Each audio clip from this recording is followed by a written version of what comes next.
Hello everyone, welcome back to my channel. आज के blog में आप सभी का स्वागत है। और आज के ब्लॉग में मैं बहुत ही इंटरेस्टिंग चीज़ें शेयर करने वाली हूँ। आज मैं आपके साथ में अपना फर्स्ट सोनोग्राफी रिपोर्ट जो है वो भी रिपोर्ट दिखाऊंगी, नहीं मतलब एक्सप्लेन करूँगी, बताऊँगी कि क्या हुआ था और क्यों हुआ था, क्या प्रॉब्लम्स आई थी और उनका क्या सोल्यूशन निकला। वो सारी चीज़ें मैं आप लोगों के साथ में शेयर करूँगी। सो चलिए, आज का ब्लॉग बहुत ही informative and entertaining होगा। So without further ado, let's start the vlog। So दोस्तों, ये देखिए मैंने पनीर बनाया है। काफ़ी इसमें से धुआं सा निकल रहा है। एक सेकेंड, ये देखिए स्टीम निकल रही है, धुआं निकल रहा है, क्या निकल रहा है ये पनीर बन गया है। और मैंने क्या सोचा है कि इसका ये जो पानी है ना, ये वे प्रोटीन रहता है, बहुत ही प्योरेस्ट फॉर्म ऑफ प्रोटीन रहता है जो हम लोग मोस्टली फेंक देते हैं। वैसे मैं पहले बहुत यूज़ करती थी, मेरे ख्याल से एक डेढ़ साल पहले तक तो मैं ये पानी मैं कुछ भी नहीं फेंकती थी, मतलब पानी भी यूज़ करती थी, पनीर भी, घी भी, सब। लेकिन अभी कुछ टाइम से मतलब ये जब से मेरी प्रेगनेंसी हुई है तब से मतलब मेरे को ऐसा आलस सा आता था तो मैं फेंक दे रही थी, ये सिर्फ पनीर यूज़ कर रही थी। बट अभी मैंने सोचा है कि प्रोटीन की ज़रूरत तो रहती है प्रेगनेंसी में, और ये सबसे बेस्ट और ईजीएस्ट फॉर्म है। तो मैं क्या करने वाली हूँ, इसको सेपरेट कर लूँगी। ये देखिए मैंने सेटअप कर रखा है।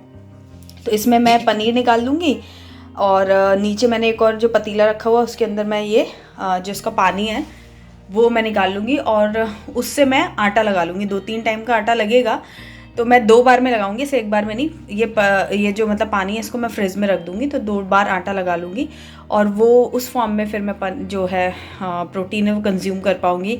टेस्ट कुछ फ़र्क नहीं पड़ता, रोटियाँ उल्टी सॉफ्ट सफ़ेद बहुत ही अच्छी सी रोटियाँ भी बनती है, टेस्ट भी रोटियों का अच्छा रहता है, कुछ इसमें प्रॉब्लम नहीं होती है कि मतलब गड़बड़ हो जाए टेस्ट वगैरह। आप ऐसे पी सको तो बहुत ही अच्छा, बट ऐसे तो कौन ही पी पाएगा, इसको ठंडा करके पी लो तो बहुत ही अच्छा है, गुड सोर्स ऑफ प्रोटीन है, बट नहीं हो पाता। तो इसीलिए मैं आटे की फॉर्म में इसको कंज्यूम करने वाली हूँ। अगर आप प्रेग्नेंट हैं, नहीं भी है ना, तो भी आप इसको कंज्यूम कर सकते हो। करीज़ वगैरह में, सब्जी वगैरह में भी डाला जाता है, बट इतना सारा है तो आपको किसी मतलब कुछ ऐसा फॉर्म चूज़ करना पड़ेगा। जैसे कि मैंने बताया कि आटे में आप डाल सकते हो, तो हेल्थ पॉइंट ऑफ व्यू से बहुत ही अच्छा रहेगा।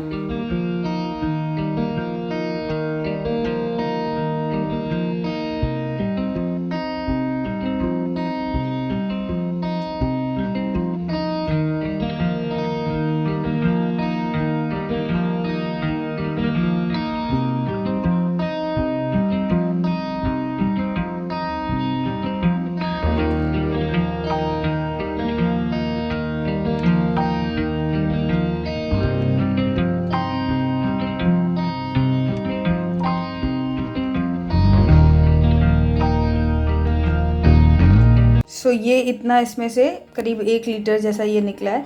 एक्चुअली मैंने इसमें थोड़ा पानी ज़्यादा डाल दिया था ना, तो इसलिए भी ऐसा है कि थोड़ा ज़्यादा निकला है। बिकॉज़ मैंने इसे घी से बनाया है ना, तो घी जब बनाया था तो उसका बाय प्रोडक्ट है ये, इसलिए थोड़ा ज़्यादा बना है। बट अगर आप नॉर्मल दूध से बनाते हो तो इसकी क्वांटिटी कम रहती है। एनीवेज, और ये यहाँ पर पनीर निकला है, बहुत ज़्यादा गर्म है, तो मैं अभी इसे थोड़ा सा ठंडा होने दूँगी, देन फिर इसको मैं सेट कर लूँगी। और सेट ज़्यादा तो मैं करती नहीं हूँ, पनीर पराठा ही मोस्टली बनाती हूँ इसका। बट इसे सेट कर लो तो पनीर की सब्ज़ी भी बहुत अच्छी बनती है, वो भी मैं बनाती हूँ, बट बहुत कम बनाती हूँ। ज़्यादातर मैं पनीर का पराठा ही बनाना पसंद करती हूँ। तो ये बस अब रेडी हो गया, इसको मैं ठंडा करके स्टोर कर लूँगी फ्रिज में, और 2 बार में आटा लग जाएगा, इतना बहुत है। और यहाँ पर देखिए मेरा घी भी बन रहा है, तो कितना मतलब यूज़फुल है ना, आपने कुछ भी छोड़ा नहीं है, और हाईली न्यूट्रिशियस है, हेल्दी फैट आपको मिल रहा है यहाँ पर घी से। और अभी घी जब बन जाएगा तब उसके बाद इसमें से, ये ब्लर हो रहा है, लाइट का बहुत इशू है, तो जब घी बन जाएगा तो इसमें से वो मीठा मीठा खोया भी निकलेगा। हालांकि वो तो 2-3 चम्मच ही निकलता, ज़्यादा नहीं, बट हाँ कुछ भी वेस्ट नहीं हुआ। इतना सारा सामान, मलाई ये बस इकट्ठा कर ली मैंने, और इतना मैंने मलाई इकट्ठा किया था। ये आई थिंक ये पता नहीं कितना है क्वांटिटी इसकी, 1 लीटर जैसी है शायद। तो इतना मैंने इकट्ठा किया था, और उससे देखिए कितना सारा सामान बन गया, जो कि हेल्थ के लिए बहुत अच्छा है, स्पेशली प्रेगनेंसी में तो ये मतलब बहुत ही अच्छी चीज़ है। तो आप बताना आप लोग कैसे बनाते हो, क्या करते हो, आप लोग के पास भी कोई टिप हो तो ज़रूर शेयर करना जो मेरे काम आ सके। बट ये टिप मैं आप लोगों के साथ में शेयर करना चाह रही थी जो आप लोग के काम आएगी। क्या लाए हो?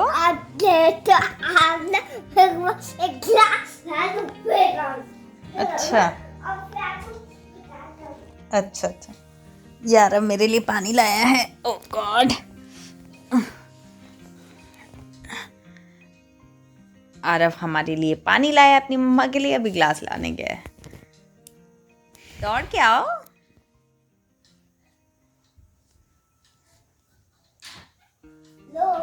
और बड़ा ग्लास नहीं मिला? छोटा ग्लास क्यों नहीं लाए? छोटा ग्लास तो ये है। यहाँ खड़े हो जाओ बस। हाँ बताओ, छोटा ग्लास क्यों नहीं लाए? क्या वो लग गई? चोट लग गई? ओ, चोट लग गई क्या आपको? अच्छा, वो एक बार अपना मैजिक दिखा दोगे क्या? वो फिंगर वाला जो करते हैं। इधर आओ बीच में। हाँ, अब करके दिखाओ अच्छे से। ढंग से नहीं कर, अब करो। इतनी जल्दी जल्दी करोगे तो पता ही नहीं चलेगा। हाथ नीचे रखो। हाँ, once more.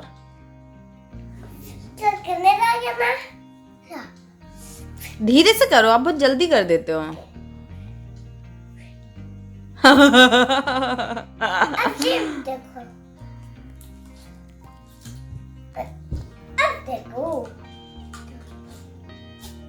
Oh my God, ये कैसे किया आपने? मैं हमेशा आप मैजिशियन हो क्या? आप तो मंत्र भी नहीं पढ़ते हो। मैजिक मंत्र कौन सा होता है?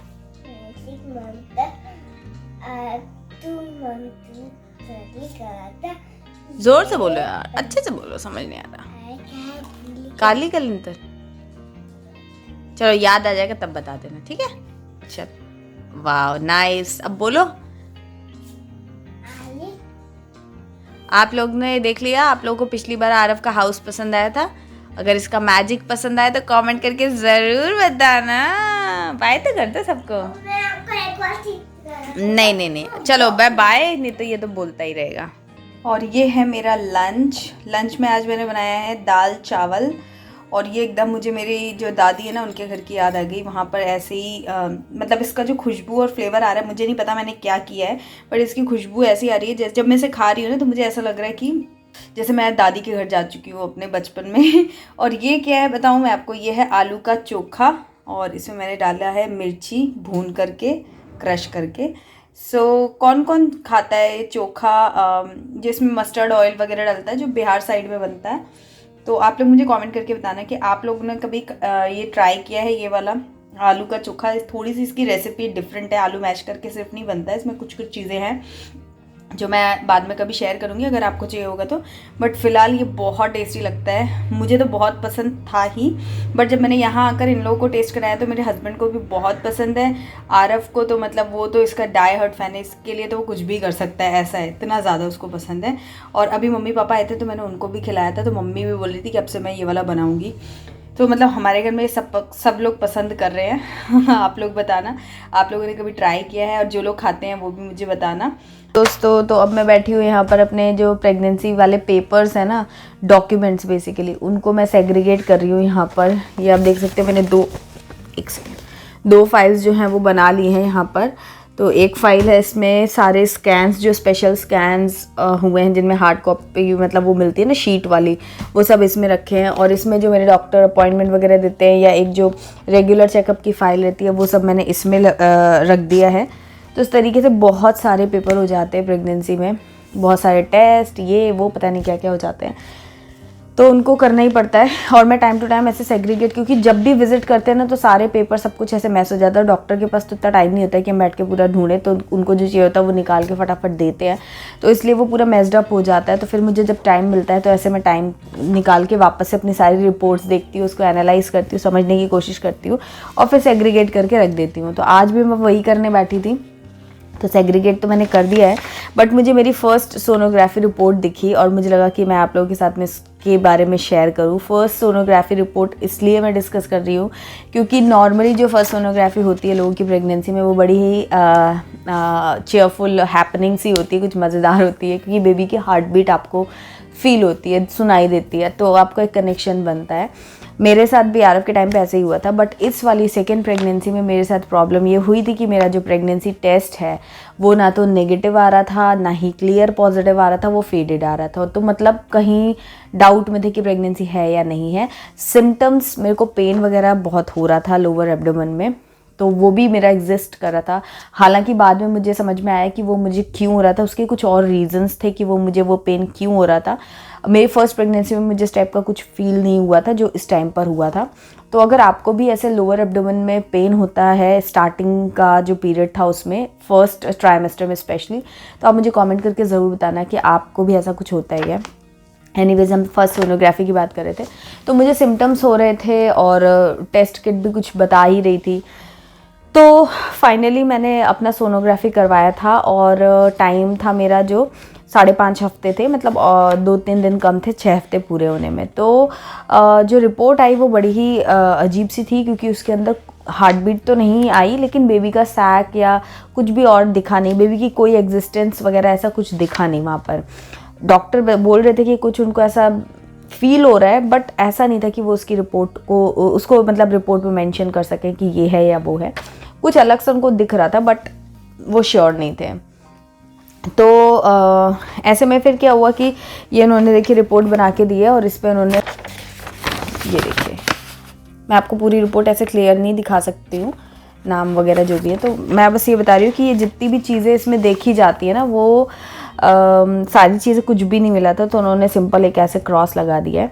तो मतलब टेंशन फिर बढ़ गई थी। टेंशन इसीलिए बढ़ गई थी कि यार सिम्टम्स वगैरह सब आ रहे हैं, टेस्ट किट भी कुछ बता ही रही है, और सोनोग्राफी जो कि सब कुछ बताना चाहिए वहाँ कुछ नहीं बता रहे हैं।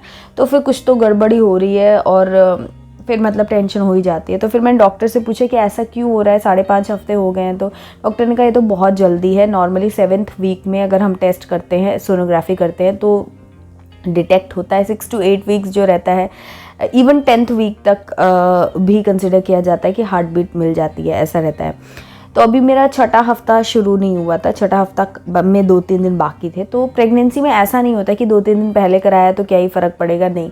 प्रेगनेंसी का स्टार्टिंग फेज़ जो रहता है ना, उसमें हार्मोन्स हर दिन डबल होते जाते हैं, तो उससे बहुत ज़्यादा फ़र्क पड़ता है और बेबी की ग्रोथ भी थोड़ी मतलब फास्ट रहती है। बेबी भी किक कर रहा है। तो क्या बता रही थी मैं, तो हाँ, प्रेगनेंसी, अर्ली प्रेगनेंसी में ऐसा होता है कि जो ग्रोथ होती है ना वो बहुत फास्ट, 1-1, 2-2 दिन भी जो है वो मायने रखते हैं।